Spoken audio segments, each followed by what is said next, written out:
നിങ്ങൾക്കറിയാമോ, ഇസ്രയേലിൻ്റെ അധിനിവേശ സേന ഗാസയിൽ തീമഴ പെയ്യിക്കുമ്പോൾ ആ ജനത എങ്ങനെയാണ് അതിജീവിക്കുന്നതെന്ന്? സൈനിസത്തിൻ്റെ അങ്കക്കലിയിൽ ഗാസയിലെ സകലതും തകർത്തെറിയുമ്പോൾ മരണമെന്ന മഹാ അത്ഭുതത്തിന് പോലും വേണ്ടാത്തവരായി അവശേഷിക്കുന്ന മനുഷ്യർക്ക് പശിയടക്കാൻ എന്തെങ്കിലും നൽകാൻ പോലും ഇസ്രയേൽ സൈന്യവും ഭരണകൂടവും വിലക്കേർപ്പെടുത്തിയിരിക്കുന്നു.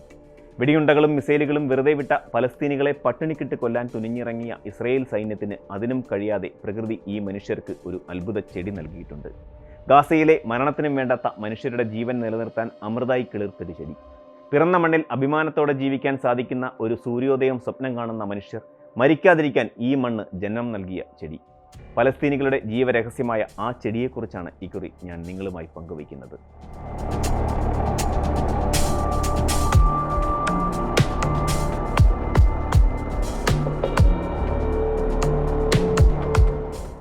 ഇത് പലസ്തീൻ്റെ അധീനതയിലുള്ള ഗാസ. പിറന്ന മണ്ണിൽ അന്തസ്സായി ജീവിക്കാനുള്ള അവകാശം നിഷേധിക്കപ്പെട്ട മനുഷ്യരുടെ നാട്. അധിനിവേശത്തിന് അടിപ്പെടാതെ നല്ലൊരു നാളെയെ പ്രതീക്ഷിക്കുന്ന പാവം മനുഷ്യർ ഇന്നും ഉണർന്നിരിക്കുന്ന ഒരിടം. ഒരു കാലത്ത് സംസ്കാരത്തിൻ്റെ കളിത്തട്ടിലായിരുന്ന മുനമ്പ്. പടയോട്ടങ്ങളുടെ പാരമ്പര്യവും പ്രവാചകന്മാരുടെ കാലടികളും പേറുന്ന മണ്ണ്. ഇന്നിവിടെ തകർന്നടിഞ്ഞ കെട്ടിടങ്ങളും മുറിവേറ്റ മനസ്സും ശരീരവുമുള്ള മനുഷ്യരും വെന്തുരുകിയ മണ്ണും വെടിയുണ്ടകൾ പായുന്ന അന്തരീക്ഷവുമാണ് ഉള്ളത്. ഇസ്രയേൽ ഹമാസിനെതിരെ പ്രഖ്യാപിച്ച യുദ്ധത്തിൻ്റെ ഇരകളാണ് ഈ മനുഷ്യരെല്ലാം. ഒരു നാടിനെ തകർത്തെറിഞ്ഞിട്ടും തീരാത്ത സയനിസ്റ്റ് പകയുടെ ബാക്കി പത്രം. യുദ്ധം തുടങ്ങിയത് മുതൽ ഗാസയിലെ ജനങ്ങൾക്ക് ആവശ്യമായ ഭക്ഷണവും വെള്ളവുമെല്ലാം അന്താരാഷ്ട്ര സമൂഹം ഇവിടേക്ക് എത്തിച്ചിരുന്നു. ഐക്യരാഷ്ട്രസഭയും റെഡ് ക്രസൻറ്റ് എന്ന അറബ് നാടുകൾ അടയാളപ്പെടുത്തുന്ന റെഡ് ക്രോസും ഉൾപ്പെടെ ഇവിടെ ജീവനോടെയുള്ള മനുഷ്യരുടെ വിശപ്പടക്കാനുള്ള കരുതലെടുത്തിരുന്നു. എന്നാൽ യുദ്ധം നീണ്ടതോടെ ഗാസയിൽ സമ്പൂർണ്ണ ഉപരോധം ഏർപ്പെടുത്തി ഇസ്രയേൽ. അയൽ രാജ്യങ്ങളിൽ നിന്ന് ഭക്ഷണവും കുടിവെള്ളവും മരുന്നും മറ്റുമായി വരുന്ന വാഹനങ്ങളെ അതിർത്തിയിൽ തടഞ്ഞു. മരുന്നും വെള്ളവും ഭക്ഷണവുമില്ലാതെ വിശന്നു പൊരിഞ്ഞു മരിക്കുന്ന ഗാസയിലെ പലസ്തീനികളെ കാണാൻ കാത്തിരുന്നവർക്ക് പക്ഷേ നിരാശരാകേണ്ടി വന്നു. ഈ മണ്ണ് ഗർഭം ധരിച്ചൊരു ചെടി ഗാസയിലെ മനുഷ്യർക്ക് അന്നമൊരുക്കി. ഇതാണ് ആ അത്ഭുത ചെടി, ഖൊബീസ. ഖൊബീസ എന്നത് അറബി ഭാഷയിൽ മാൽവ ജനസിൽപ്പെട്ട ഒരു കാട്ടുചെടിയെ സൂചിപ്പിക്കുന്ന പദമാണ്. ശാസ്ത്രീയമായി മൽവ സിൽവേട്രിസ് അഥവാ മൽവ പർവിഫ്ലോറ എന്ന് അറിയപ്പെടുന്ന ഈ ചെടി മിഡിൽ ഈസ്റ്റ്, മെഡിറ്ററേനിയൻ പ്രദേശങ്ങളിൽ സാധാരണ കാണപ്പെടുന്ന ഒരു കാട്ടുചെടിയാണ്. ഗാസയിലെ ജനങ്ങൾക്ക്, പ്രത്യേകിച്ച് 2023 മുതൽ തുടരുന്ന ഇസ്രയേൽ ഹമാസ് യുദ്ധകാലത്ത് ഈ ചെടി ഒരു അതിജീവന ഭക്ഷണമായി മാറുകയായിരുന്നു. യുദ്ധം മൂലം ഭക്ഷണവും മാനുഷിക സഹായവും ലഭിക്കാതെ വന്നപ്പോൾ പട്ടിണിയിൽ നിന്ന് രക്ഷപ്പെടാൻ ഗാസയിലെ ജനങ്ങൾ ഈ കാട്ടുചെടിയുടെ ഇലകൾ ശേഖരിച്ച് ഭക്ഷണമാക്കി തുടങ്ങി. കടും പച്ചനിറത്തിലുള്ള ഈ ചെടിയുടെ ഇലയും തണ്ടുമെല്ലാം ഭക്ഷ്യയോഗ്യമാണ്. ശൈത്യകാലത്തെ ആദ്യത്തെ മഴയ്ക്ക് ശേഷം ഗാസയിലെ മണ്ണിനെ പച്ച പണിയിച്ച് ഖൊബീസ മുളച്ചു തുടങ്ങും. പരമ്പരാഗതമായി പലസ്തീൻ, ലെബനൻ, ജോർദാൻ തുടങ്ങിയ പ്രദേശങ്ങളിൽ ഖൊബീസ ഇലകൾ വേവിച്ചോ സാലഡായിട്ടോ അല്ലെങ്കിൽ സൂപ്പുണ്ടാക്കിയോ കഴിക്കാറുണ്ട്. എന്നാൽ ഗസയിൽ യുദ്ധം രൂക്ഷമായപ്പോൾ ഈ ചെടി ഒരു ആഡംബര ഭക്ഷണത്തിനപ്പുറം അവിടുത്തെ ജനങ്ങൾക്ക് ജീവൻ നിലനിർത്താനുള്ള ഏക മാർഗമായി മാറുകയായിരുന്നു. 2023 ഒക്ടോബർ 7 ഹമാസ് ഇസ്രയേലിനെ ആക്രമിച്ചതിന് പിന്നാലെ തുടങ്ങിയ യുദ്ധം ഗസയിൽ മാനുഷിക പ്രതിസന്ധി സൃഷ്ടിച്ചു. ഇസ്രയേലിൻ്റെ സൈനിക നടപടികളും അതിർത്തി ഉപരോധവും മൂലം ഭക്ഷണവും വെള്ളവും ഇന്ധനവും തുടങ്ങിയ അവശ്യ വസ്തുക്കളൊന്നും ഗസയിലേക്ക് എത്താതെയായി. പൂർണ്ണമായും ഇവയെല്ലാം വരുന്നത് നിലച്ചു. ഐക്യരാഷ്ട്രസഭയുടെ കണക്കനുസരിച്ച് 2024 തുടക്കത്തോടെ ഗസയിലെ ജനങ്ങളുടെ 80% പേരും പട്ടിണിയുടെ വക്കിലെത്തി. വടക്കൻ ഗസയിൽ പട്ടിണി മൂലം കുട്ടികൾ മരിക്കാൻ തുടങ്ങിയെന്നും റിപ്പോർട്ടുകൾ പുറത്തു വന്നിരുന്നു. ഈ സാഹചര്യത്തിൽ സാധാരണ ഭക്ഷണ സാധനങ്ങൾ ലഭ്യമല്ലാതായപ്പോൾ ജനങ്ങൾ ഖൊബീസ് പോലെയുള്ള കാട്ടുചെടികളെ ആശ്രയിക്കാൻ തുടങ്ങി. വഴിയരികിലും പറമ്പിലും എന്ന് വേണ്ട എവിടെയും ഈ ചെടി മുളച്ചു വരാം.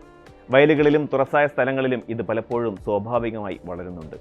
മുട്ടോളം വലുപ്പത്തിൽ ചെറിയ കുറ്റിക്കാടുകൾ ഇവ സൃഷ്ടിക്കും. പോഷക സമ്പുഷ്ടവും രുചികരവുമാണ് ഇതിൻ്റെ ഇലയും തണ്ടുമെല്ലാം. പുറത്തുനിന്നും ഭക്ഷണ സാധനങ്ങൾ ഇസ്രയേൽ വിലക്കിയതോടെ ഖൊബീസ മാത്രമായിരുന്നു ഗാസയിലുള്ളവരുടെ ആഹാരം എന്ന് വേണമെങ്കിൽ നമുക്ക് പറയാം. ഇത് ഒലീവെണ്ണയിൽ വഴറ്റി ഉള്ളി ചേർത്ത് താളിക്കുകയോ സൂപ്പാക്കി തിളപ്പിക്കുകയോ ചെയ്താണ് ഇവർ കഴിക്കുന്നത്. രുചികരവും വില കുറഞ്ഞതുമായ ഭക്ഷണം അങ്ങനെ സ്വന്തം നാട്ടിൽ നിന്ന് തന്നെ ഇവർക്ക് ലഭിക്കുന്നു. ഭക്ഷണ സാധനങ്ങളുടെ ലഭ്യതക്കുറവും താങ്ങാനാകാത്ത വിലയും മൂലം കഷ്ടപ്പെടുന്ന ഇവിടുത്തുകാർക്ക് ഖൊബീസയ്ക്കൊപ്പം കുറച്ച് ചേരുവകൾ മാത്രം ചേർത്ത് പാകം ചെയ്യാനും കഴിയുന്നുണ്ട്.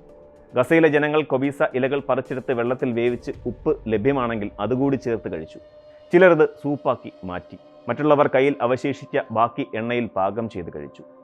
സാധാരണ സമയങ്ങളിൽ ജനങ്ങൾ ഇതിനൊപ്പം നാരങ്ങാനീരും മുളകും ഒക്കെ ചേർത്ത് കഴിക്കാറുണ്ട്. എന്നാൽ യുദ്ധകാലത്ത് ഗാസയിലെ പ്രധാന ഭക്ഷണമായി ഈ ചെടി മാറിക്കഴിഞ്ഞിരുന്നു. തലമുറകളായി ഇത് ഇവിടെയുള്ളവർ കഴിക്കാറുണ്ടെങ്കിലും ചരിത്രത്തിൽ ഒരിക്കൽ പോലും ഇത്രയേറെ അവർ കഴിച്ചിട്ടുണ്ടാകില്ല കേട്ടോ. കാരണം വിശപ്പടക്കാൻ മറ്റൊന്നും ഇവിടെയില്ലല്ലോ.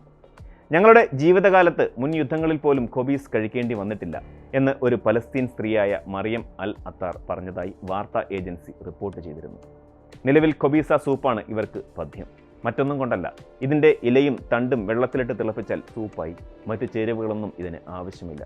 അതുകൊണ്ട് വിശപ്പ് മാറ്റാൻ സൂപ്പെങ്കിൽ സൂപ്പ്.